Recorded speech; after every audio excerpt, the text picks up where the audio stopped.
अस्सलाम वालेकुम। मैं एडवोकेट खुर्शीद आलम इस मुल्क के उन 20 करोड़ मुसलमानों के लिए वीडियो बना रहा हूं जो बड़ी चैन की नींद सो रहे हैं। वो चैन की नींद सो रहे हैं और उनके दरवाजे पर एक मुसीबत आकर खड़ी हो गई है।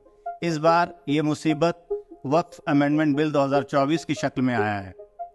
बीजेपी गवर्नमेंट ने पार्लियामेंट में मौजूदा वक्फ एक्ट में बदलाव करने के लिए ये बिल पेश किया है। क्या हो जाएगा अगर ये बिल पेश हो गया तो? क्या हो जाएगा अगर ये बिल एक कानून बन गया तो? अगर ये बिल कानून बन जाता है तो आप ये यकीन कीजिए कि मुसलमानों की जो वक्फ जायदाद है, वक्फुल्लाह, ऐसी जायदाद जो उनके पूर्वजों ने अल्लाह के राह में दे दिया, उस जायदाद से, उस मिल्कियत से लोगों का भला हो, इस कौम का भला हो, इस देश का भला हो, ऐसे जायदाद पर सरकार की नजर है। इस बिल के कानून बनने के बाद हमारी हजारों लाखों मस्जिदें, हमारे खानकाहें, हमारे मदारिस, हमारी कब्रिस्तानें और बहुत सारे जो मिली तंजीमें हैं, उनकी जायदाद को आसानी से सरकार हड़प लेगी। ये पहली बार नहीं है कि बीजेपी की केंद्र सरकार ने मुसलमानों को परेशान करने के लिए एक ऐसा बिल पेश किया है। इससे पहले बेशुमार बिल पेश किए जा चुके और वो आसानी से कानून भी बन गया, लेकिन मुसलमान कुछ नहीं कर पाए। खुशी की बात यह है कि इस बार इस बिल को कानून बनने से हम रोक सकते हैं। जब ये बिल पार्लियामेंट में पास किया गया तब अपोजिशन ने बहुत ही जबरदस्त तरीके से इसे रोकने की कोशिश की, जिसके नतीजे में इस बिल को जॉइंट पार्लियामेंट्री कमेटी में रिकमेंड कर दिया गया है। ऐसा नहीं है कि ये बिल कानून बनने से रुक गया है, बल्कि एक छोटा सा पॉज लगा है। अब हम इसे कानून बनने से कैसे रोक सकते हैं? ऐसी सूरत में एक आम आदमी क्या कर सकता है?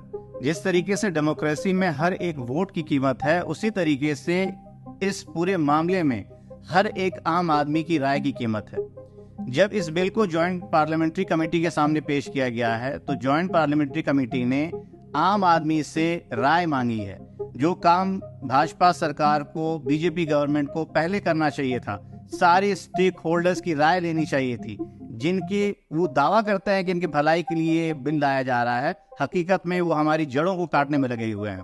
ऐसी सूरत में जब आपके सामने एक नोटिस आया हुआ है, 13 सितंबर तक आपको अपनी राय देनी है, क्या 20 करोड़ मुसलमान में से 50 लाख भी ऐसे नहीं हैं जो अपनी राय को ईमेल के जरिए, खतों के जरिए, एक डेलीगेशन के जरिए जॉइंट पार्लियामेंट्री कमेटी तक पहुंचा सकें? हम जानते हैं कि ये पूरा काम बहुत ही टायरिंग है। आप कैसे एक मेल को बनाएंगे, किस तरह से अपनी बात को रखेंगे? हमने आपके काम को बहुत ही आसान कर दिया है। हमारे पास एक खाका तैयार है। उस खाका में हम क्या कहना चाहते हैं सरकार से, हम क्या कहना चाहते हैं जॉइंट पार्लियामेंट्री कमेटी से, वो सारी चीज़ें लिखी हुई हैं। सिर्फ आप स्क्रीन पे दिए हुए QR कोड को स्कैन कीजिए या फिर लिंक को फॉलो कीजिए और ये लिंक आपको आपके ईमेल बॉक्स तक ले जाएगा। वहाँ से आप बड़ी आसानी के साथ मेल भेज सकते हैं, अपने एहतजाज को, अपनी राय को दर्ज कर सकते हैं।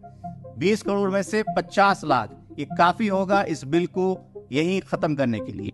हमें मांग करनी है पूरे बिल की रिजेक्शन की, ना सिर्फ एक क्लॉज, ना कि 2 क्लॉज, बल्कि पूरा का पूरा बिल।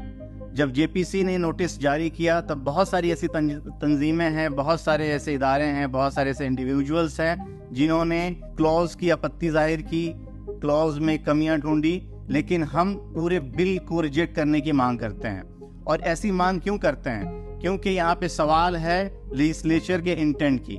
इससे पहले जितनी भी हिस्ट्री देखी जाए, वो चाहे ट्रिपल तलाक बिल हो या फिर वो सिटीजन अमेंडमेंट बिल हो, एंटी कन्वर्जन बिल हो, सब के सब बिल में लेजिस्लेचर के इंटेंट पे बहुत बड़ा सवालिया निशान खड़ा हो चुका है।